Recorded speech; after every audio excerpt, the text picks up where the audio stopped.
तो आज मेरे MG विंडसर के 25,000 किलोमीटर पूरे हो गए हैं। मैंने EV India trip Windsor pro पे किया था। अभी रिसेंटली आपने मुझे राजस्थान का ट्रिप, जोधपुर का ट्रिप और नेपाल का ट्रिप XCV 9E पे भी देखा होगा। तो आज मैं स्पेसिफिक बात कर रहा हूँ MG विंडसर के एक्साइट मॉडल की, जिसके मेरे 25,000 किलोमीटर पूरे हुए हैं। आज मैं आपको बताऊंगा 5 ऐसी चीज़ें जो मुझे अपनी MG विंडसर में अच्छी लगी और 5 ऐसी चीज़ें बिल्कुल पसंद नहीं आई। तो ये मेरा खुद का ओनरशिप रिव्यू अपनी गाड़ी के लिए है। नो फिल्टर, नो प्रमोशन, बिल्कुल सच। तो स्टार्ट करते हैं।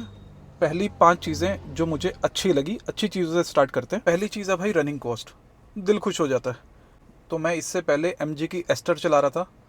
मेरी पर किलोमीटर की रनिंग कॉस्ट आ रही थी 8 रुपये से लेके 10 रुपये तक। लोकल में 8 रुपये की आती थी। 2000 का तेल डलवाओ, हार्डी चलती थी 170 से लेके 200 किलोमीटर तक। इससे ज़्यादा कभी भी मेरी दिल्ली में गाड़ी लोकल में विंडसर नहीं चल पाती थी। तो यहाँ पर जो मेरा कॉस्टिंग आता है, अगर मैं सीधा कैलकुलेट करूँ, 38 किलोवाट की बैटरी है। अगर मेरी गाड़ी पूरी ख़त्म हो जाए, 38 किलोवाट को चार्ज करने में मुझे क्या लगेगा? 38 यूनिट। दिल्ली के अंदर यूनिट 6 रुपया 8 रुपया पकड़ लो मैक्सिमम, क्योंकि स्लैब्स अलग अलग हैं। थोड़ी कम चलती है तो थोड़ा कम पैसा लगता है, थोड़ा ज़्यादा चलती है तो थोड़ा ज़्यादा पैसा लगता है डोमेस्टिक के अंदर। हम मैक्सिमम साइड पे पकड़ते हैं 8 रुपये यूनिट, तो यानी कि 304 रुपये में आपकी पूरी गाड़ी चार्ज हो गई। अब MG विंडसर दिखाती है स्क्रीन पे, MID स्क्रीन पे 320 की रेंज, और दे भी देती है। 280 भी निकाली है मैंने इससे, और मैंने इससे 350 के आसपास भी निकाली है। टिल द टाइम बहुत ज़्यादा ठंड हो या बाकी चीज़ें हो तो नहीं देगी, लेकिन 280 से लेके 320 के बीच में रेंज दे देती है। दूसरा पॉइंट है भाई स्मूथ एंड साइलेंट ड्राइव। जिस पर्सन ने भी 1000 किलोमीटर EV कार चला ली, वो मुझे नहीं लगता दोबारा पेट्रोल गाड़ी या डीजल गाड़ी और CNG तो भूल ही जाओ कि दोबारा कभी चलाने का मन भी करेगा। तो बिल्कुल स्मूथ ड्राइव होती है, बिल्कुल साइलेंट ड्राइव होती है, गाड़ी में कोई वाइब्रेशन नहीं है। और जब ये सारी चीज़ें मिलती हैं तो आप बड़े कंफर्टेबली बिना थकान के एक डेस्टिनेशन से दूसरी डेस्टिनेशन पे पहुंच जाते हो और कोई आपको दिक्कत नहीं। तीसरी चीज़ है भाई होम चार्जिंग कन्वीनियंस। पहले मुझे बड़ा लगता था यार कि यार EV चार्ज होगी, 2 घंटा चलाओ 4 घंटा चलाओ फिर चार्ज करो। और आज की डेट में मैं किसी के साथ पेट्रोल गाड़ी पे ट्रैवल कर रहा हूँ और वो पेट्रोल डलवाने के लिए रुकता है ना पेट्रोल पंप पे, मुझे इरिटेशन होने लग जाती है। मेरे साथ इतना सिंपल है, मैं यहाँ पार्किंग में बैठा हूँ, रात को आता हूँ, हफ्ते में एक बार अगर मैं लोकल चल रहा हूँ गाड़ी को चार्जिंग पे लगाता हूँ और फिर पूरा हफ्ता गाड़ी चार्ज करता हूँ।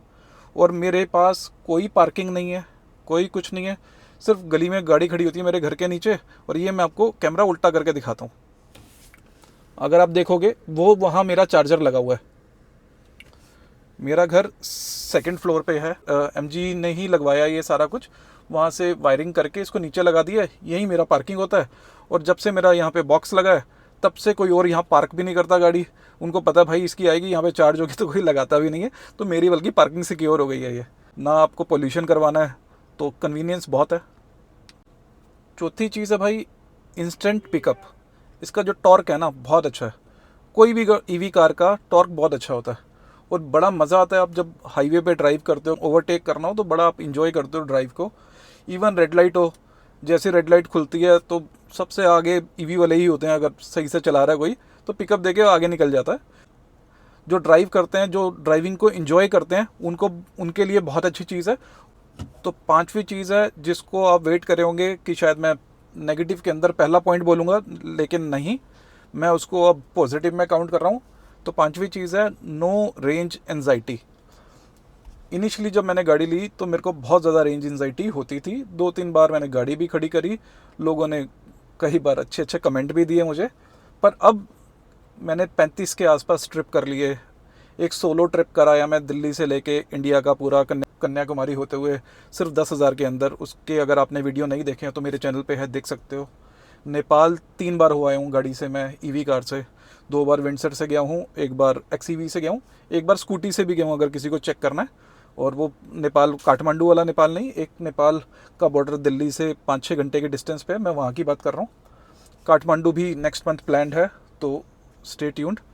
तो रेंज एंजाइटी की जो मैं बात कर रहा हूँ ना, अब इंफ्रास्ट्रक्चर धीरे धीरे काफ़ी इम्प्रूव हो रहा है।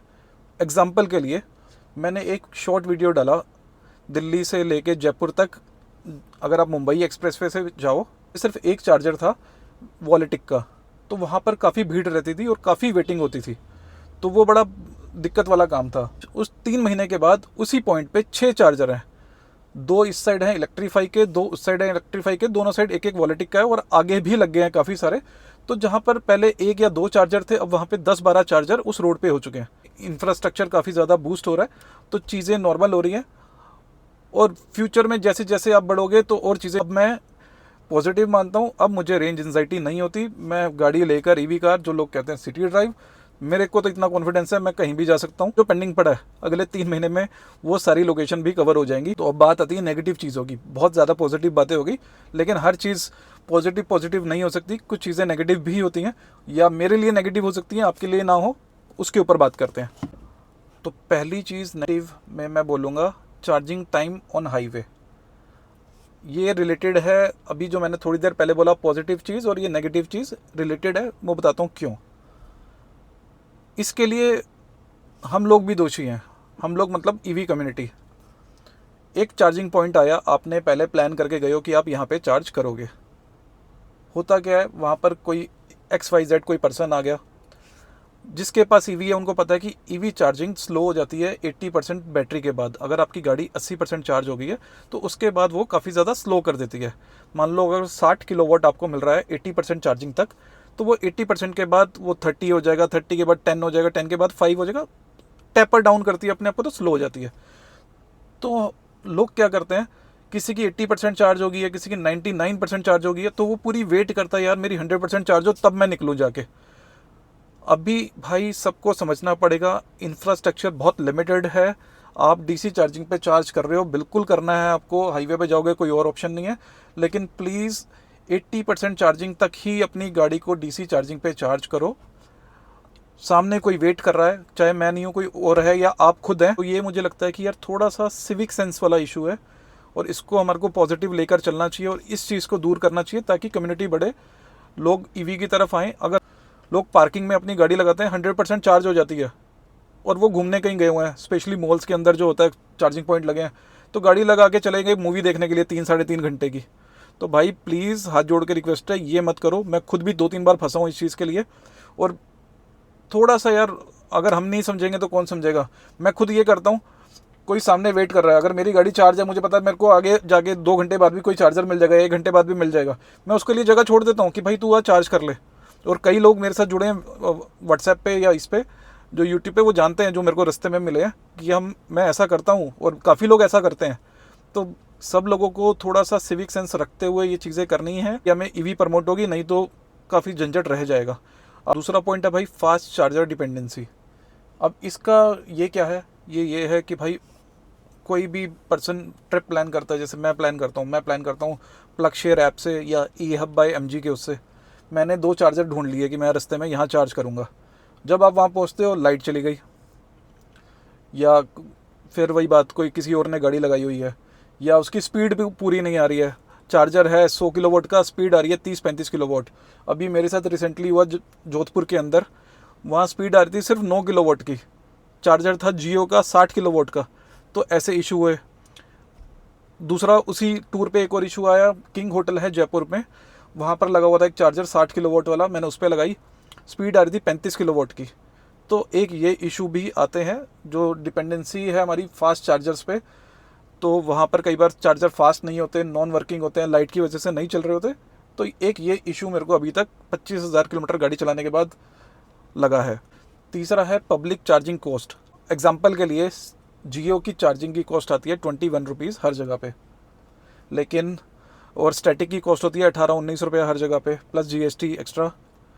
FICH की कॉस्टिंग होती है 24 रुपये के आसपास प्लस GST, ये नॉर्मल कॉस्टिंग है। लेकिन बहुत सारी जगह ऐसी हैं, जैसे चंडीगढ़ के अंदर जाओ आप, FICH का चार्जर 35 रुपया भी ले रहा है और एक जगह पे 50 रुपया भी चार्ज कर रहा है, 50 रुपया per unit. Same BMW charge कर रहा है ऐसे, कई जगह पे सेम हुंडई के बड़े वाले चार्जर चार्ज कर रहे हैं महंगा, 30 रुपया 35 रुपया पर यूनिट चार्ज कर रहे हैं आपसे। और जियो भी चार्ज कर रहा है कई जगह पे ऐसे, जो अच्छे होटल्स हैं, या जैसे मैं दमन में गया था तो वहाँ पर अच्छा खासा चार्ज कर रहे हैं, 5-7 रुपये यूनिट ऊपर ले लेते हैं।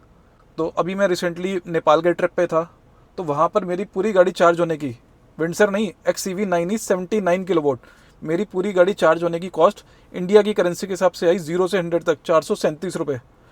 तो वहाँ पर तो cost DC charging cost India की एसी चार्जिंग से भी सस्ती है। ऑल दो वहाँ पे सारा का सारा हाइड्रो पावर है, सारी बिजली पानी से बनती है। इंडिया में अभी भी वो डिपेंडेंसी नहीं है, लेकिन फिर भी प्राइवेट प्लेयर्स को समझना चाहिए, अगर आप इतना ज़्यादा कॉस्टली कर दोगे चीज़ें तो लोग जंप नहीं करेंगे। अगर लोगों को ईवी ही पेट्रोल से ज़्यादा महंगी लगेगी, सीएनजी से ज़्यादा महंगी लगेगी, तो जो ट्रांजिशन आप एक्सपेक्ट करके बैठे हो कि ये ट्रांजिशन लोग कर जाएंगे पेट्रोल और डीजल से ईवी की तरफ, तो वो नहीं करेंगे। फोर्थ पॉइंट है भाई लिमिटेड सर्विस नेटवर्क। ये मैं अपने एक्सपीरियंस से बता रहा हूँ। एग्जांपल के लिए मेरी गाड़ी, जब मैंने नई नई गाड़ी ली तो जयपुर के ट्रिप पे रोड पे जाके मेरी गाड़ी 5% रह गई, कोई चार्जर था नहीं, तो मैंने कस्टमर केयर पे फ़ोन किया। सिर्फ ये लोग बोलते हैं कोई नहीं आता, आपको प्राइवेट कंपनी बुलानी पड़ेगी, आपको वो फिर चार्जेस बता देंगे। जो RSA सर्विस होती है बिल्कुल भी सॉल्व नहीं कर पाते कस्टमर केयर वाले। मैंने एक नहीं 5-6 जगह देखा है, क्योंकि गाड़ी नहीं है, ईवी नहीं है, टेक्नोलॉजी नहीं है, कस्टमर केयर वालों को कुछ नहीं पता होता। वो सिर्फ बहाने मारेंगे, आपको वेट करा देंगे, करेंगे भी सही तो आपको 5-6 घंटा वेट करा देंगे। जब मेरा डीसी चार्जिंग का इशू आया था गाड़ी में, मैं कितनी बार ओखला के सर्विस सेंटर पे गया, कितनी बार मैं देहरादून वाले पे गया हूँ, बाकी जगह गया हूँ। इनको पता भी होगा तब भी नहीं करते, या तो मतलब ये नेटवर्क होगा भी सही तब भी सर्विस नहीं करते ये। और आप बाहर से करवा नहीं सकते, आप ईवी कार को बाहर से छिड़वा ही नहीं सकते बिल्कुल भी।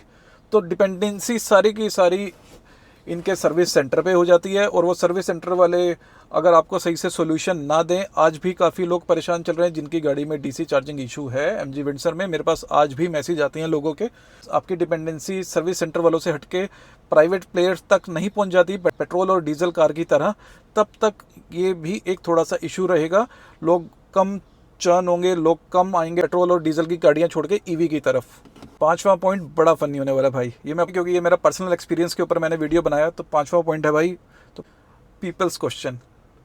आप किसी ढाबे पे जाओ, किसी रेस्टोरेंट पे जाओ, बाहर गाड़ी चार्जिंग पे लगा दो, वहाँ पे गाड़ियाँ खड़ी हैं, 4 से 5 लोग ज़रूर आएंगे पूछने के लिए भाई कितने की आती है, भाई कितने की एवरेज देती है, कितने की कॉस्ट आती है। लोग जानना चाहते हैं एक्चुअली ना, इसको आप पॉजिटिव में ले लो। लोग जानना चाहते हैं, लोग समझना चाहते हैं। शायद ये वीडियो भी मैं तभी बना रहा हूँ कि लोगों को थोड़ा ज़्यादा पता भी चले। लोगों में बहुत सारे क्वेश्चंस हैं कि बैटरी कितने की आती है, कितने किलोवाट वाली गाड़ी लेनी चाहिए, कितनी देर में चार्ज हो जाती है, पानी में बंद तो नहीं हो जाती। आजकल एक नया क्वेश्चन उठा हुआ है कि आग तो नहीं लग जाती। इन पे भी वीडियो बनाएंगे बाद में। एक तरीके से जहाँ जहाँ आप चार्ज करते हो एक अच्छा खासा आपका इंटरव्यू होता है। 2-3 जगह नहीं होगा, लेकिन चौथी जगह पे अच्छा खासा इंटरव्यू आपका होगा। क्या मेरे लिए 25,000 किलोमीटर गाड़ी चलाने के बाद ईवी लेना वर्थ हुआ? तो आंसर है यस, बिल्कुल हुआ। अगर आप मेरे चैनल पे नए हो तो मेरे चैनल पे चले जाओ, वहाँ पे बहुत सारी प्लेलिस्ट बनी हुई हैं। आपको मेरे लॉन्ग ट्रिप ईवी कार पर देखने को मिल जाएंगे।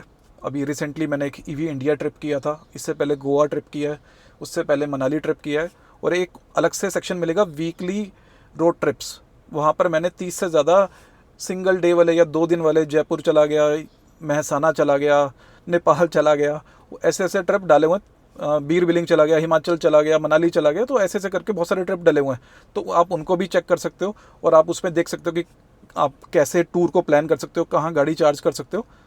तो वो सारा कुछ आपको वहाँ पर देखने को मिल जाएगा। इसके अलावा भाई मैंने प्लान किया 30 डेज 30 वीडियो। आप लोग जो कमेंट करते हो, जहाँ पर आपको कोई डाउट्स होते हैं या आप कुछ जानना चाहते हो, तो वो सारे पॉइंट्स मैंने अपने पास लिखे हुए हैं। मैंने सोचा कि अब अगले 30 दिन उन सारे टॉपिक्स के ऊपर एक वीडियो बनाया जाए। बीच में रोड ट्रिप्स भी होंगे, बीच में सारी चीज़ें भी होंगी, और साथ साथ ये चलता रहेगा।